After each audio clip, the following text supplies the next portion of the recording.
2020-তে মারা যান প্রাক্তন মার্কিন প্রেসিডেন্ট জো বাইডেন। বাইডেনের বদলে তার ক্লোন আনা হয়েছে। ট্রুথ সোশ্যালে ডোনাল্ড ট্রাম্পের অদ্ভুত ষড়যন্ত্র তত্ত্ব মার্কিন প্রেসিডেন্টের পোস্ট নিয়ে বিপুল জল্পনা শুরু হয়েছে ইতিমধ্যে। প্রতিনিধি অঙ্কুর ভট্টাচার্য রয়েছে আমাদের সঙ্গে টেলিফোন লাইনে। অঙ্কুরদা, এর আগেও আমরা দেখেছি ডোনাল্ড ট্রাম্প তিনি এই ধরনের মন্তব্য করেছেন, আবারও জো বাইডেনকে নিয়ে এই মন্তব্য, কি জানা যাচ্ছে?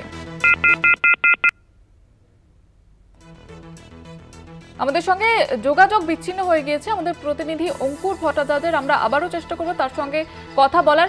তার আগে আমরা আপনাদের জানিয়ে রাখি যে ডোনাল্ড ট্রাম্প তিনি আবারও এই ধরনের অদ্ভুত মন্তব্য, 2020-তে মারা যান প্রাক্তন মার্কিন প্রেসিডেন্ট জো বাইডেন এবং বাইডেনের বদলে তার ক্লোন আনা হয়েছে। ট্রুথ সোশ্যালে ডোনাল্ড ট্রাম্পের অদ্ভুত ষড়যন্ত্র তত্ত্ব মার্কিন প্রেসিডেন্টের পোস্ট নিয়ে বিপুল জল্পনা শুরু হয়েছে। এর আগেও আমরা দেখেছি তিনি জো বাইডেনকে নিয়ে পাশাপাশি একাধিক বিষয়ে অদ্ভুত মন্তব্য করেছেন। এবার জো বাইডেনকে নিয়েও তিনি এই অদ্ভুত মন্তব্যে ইতিমধ্যেই বিপুল জল্পনা শুরু হয়েছে। আপনাদের জানিয়ে রাখবো, ডোনাল্ড ট্রাম্প তিনি ট্রুথ সোশ্যালে এমনই পোস্ট করেছেন। 2020 সালে মারা যান প্রাক্তন মার্কিন প্রেসিডেন্ট জো বাইডেন, বাইডেনের বদলে তার ক্লোন আনা হয়েছে, এমনটাই ট্রুথ সোশ্যালে ডোনাল্ড ট্রাম্পের এই ধরনের পোস্ট এবং অদ্ভুত ষড়যন্ত্র মার্কিন প্রেসিডেন্টের এই পোস্ট নিয়ে কিন্তু বিপুল জল্পনা শুরু হয়েছে। আমরা যোগাযোগ করতে পেরেছি, আমাদের প্রতিনিধি অঙ্কুর ভট্টাচার্য রয়েছেন আমাদের সঙ্গে টেলিফোন লাইনে। অঙ্কুর দা, এই প্রথম নয়, এর আগেও আমরা দেখেছি ডোনাল্ড ট্রাম্প তিনি অদ্ভুত অদ্ভুত মন্তব্য করেছেন। একেবারেই জয়িতা, আমরা জানি যে জো বাইডেন তিনি শারীরিকভাবে সত্যি অসুস্থ এবং তার ক্যান্সার ধরা পড়েছে স্টেজ 4, এমনটাও এসেছিল মিডিয়ার কাছে এই খবর।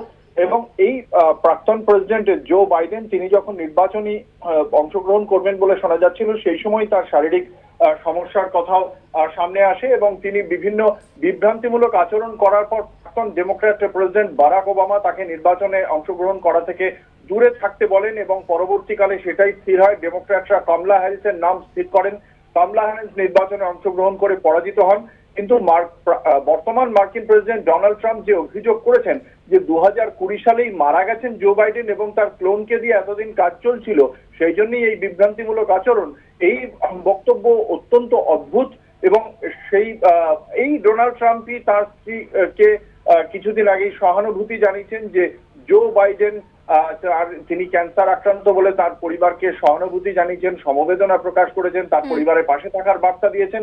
সেই ডোনাল্ড ট্রাম্প এই একই কথা বলছেন, ফলে তিনি সবসময় খবরে থাকেন। ফলে এই যে বর্তমান যে অভিযোগ তিনি করেছেন যে ক্লোনিং এর, জো বাইডেনের ক্লোনিং এর কথা, তা কতদূর সত্য বা অসত্য তা আগামী দিনে অবশ্যই প্রকাশ্যে আসবে। ধন্যবাদ অঙ্কুরদা।